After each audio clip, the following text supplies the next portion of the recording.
m'appelle Tinley, j'ai 20 ans, je suis photographe et étudiant à l'école des Gobelins, où je perfectionne mes connaissances en photographie et en vidéo.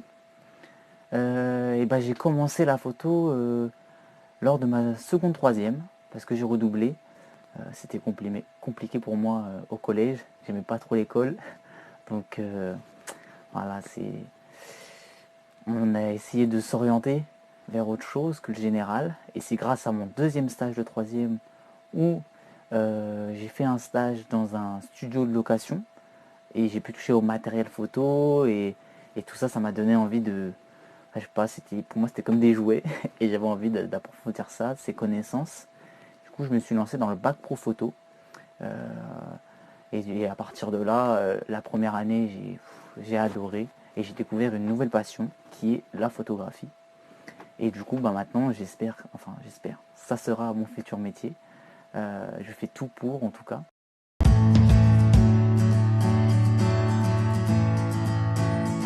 Alors, la photographie, ça me permet de réaliser plein de choses. Toutes les idées, toute l'imagination qu'on a, ça permet de la transcrire à travers des images.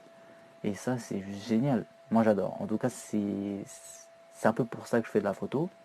Et aussi, j'adore aussi euh, capturer des éléments qui me, qui me touchent et où je ressens de l'émotion en fait. Voilà, c'est ça. J'aime capturer l'émotion chez les gens ou une image qui va nous procurer de l'émotion chez le spectateur. Trois mots pour qualifier la photographie. Alors pour moi, déjà passion, parce que voilà, c'est ma passion donc, et c'est un métier de passionné. On ne peut pas devenir photographe et ne pas être passionné par ce métier. Deuxièmement, je dirais rencontre, parce que on rencontre des gens géniaux dans ce métier, et même en faisant des reportages, on, on découvre des personnes extraordinaires. Donc pour ça, c'est juste inégalable, moi j'adore. Et troisièmement, on va dire bonheur. Bonheur, parce que moi ça m'apporte énormément de bien-être. Je suis heureux en faisant ce métier, en tout cas en faisant de la photographie. C'est juste, ça me met dans un état super quoi. Je me sens très très bien en faisant de la photo. Voilà.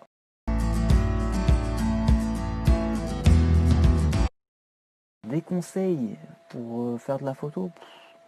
En vrai, comme je disais, il faut être passionné déjà. C'est la première chose. Après, voilà, faut pas chercher à avoir le meilleur appareil, le meilleur matos. On peut faire de la photo avec n'importe quoi, parce que maintenant on peut le faire avec nos téléphones. Et après, je conseille pas le téléphone, hein, mais ça reste quand même assez bien, surtout quand on voit les appareils photo téléphoniques d'aujourd'hui. Ils sont quand même assez performants. Mais après, pas au niveau professionnel, bien sûr. Mais oui, franchement, moi, ce que je donnerais comme conseil, c'est d'avoir un regard autrement sur notre quotidien, en fait. Voilà. Essayer de trouver des angles de vue qu'on n'a pas l'habitude de, de voir normalement, et du coup de les capturer, et comme ça, de pouvoir les faire découvrir aux autres, quoi.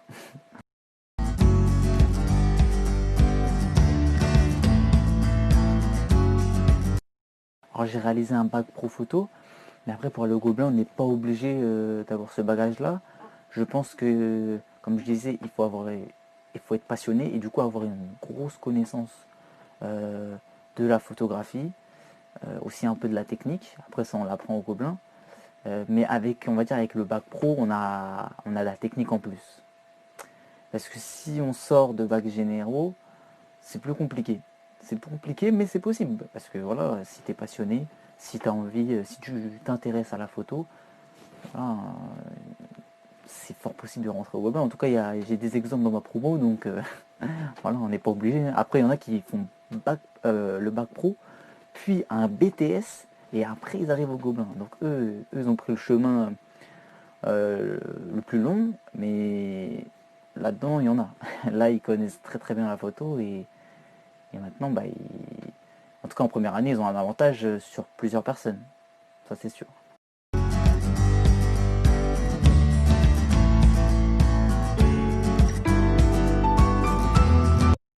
Alors comment s'est passée ma première année au Gobelin? Eh bah, elle s'est relativement bien passée, hein, parce que on connaît les circonstances avec le Covid. Mais sans cette pandémie, en vrai, cette année s'est très très bien passée. On a réalisé beaucoup de projets avec les Gobelins qui étaient très intéressants, très intéressants les uns des autres.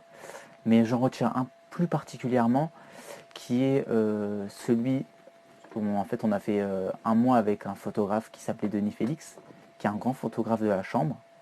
Et bah voici, je vais vous montrer. Alors la chambre c'est cet appareil photo là. On vient de l'acquérir. Et en fait c'est un appareil où on peut vraiment tout bouger en fait. Et le corps avant par exemple,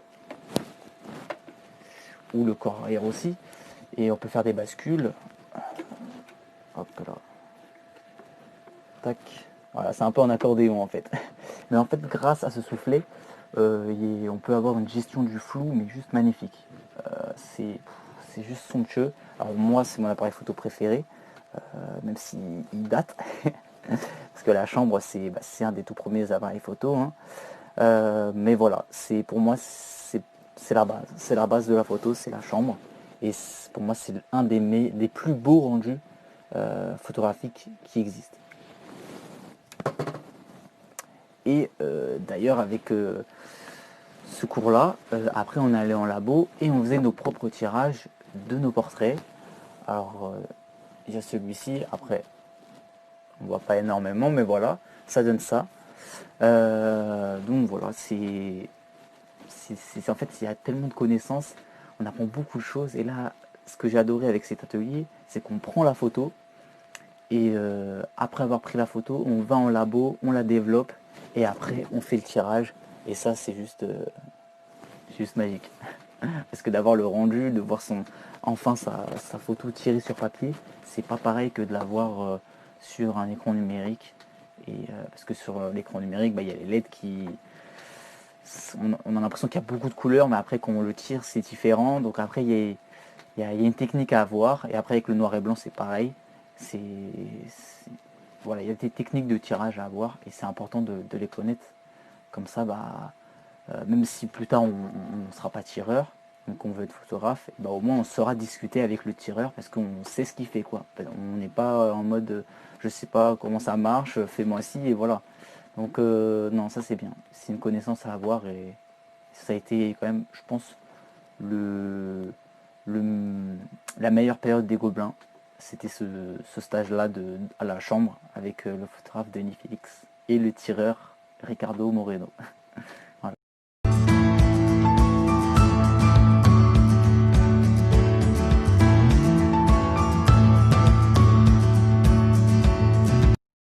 Comment se passe l'admission au Gobelin? Et ben voilà, c'est un concours hein, en deux étapes. Il y a l'étape écrite où on a des QCM, on doit décrire des images photographiques, on a des questions sur la technique et sur l'histoire de la photo. Après, quand on a été sélectionné à cette première épreuve, on passe à la seconde et la seconde, on doit présenter notre book à l'oral et présenter aussi une série de 5 photographies sur un thème donné. Et ça, c'est l'épreuve la plus compliquée parce qu'on est face à un jury qui essaye de nous déstabiliser. Et donc voilà, il faut défendre ces images coûte que coûte. Et ça, c'est ce qui est le plus dur. Mais quand tu réussis ça, t'es au Gobelin, c'est sûr et certain. En tout cas, moi, j'en ai parlé avec ma promo. Et c'est comme ça. Genre, on se fait déstabiliser, mais derrière, il faut répondre et défendre son travail le mieux qu'on peut pour, voilà, pour pouvoir prétendre rentrer au Gobelin. Donc voilà.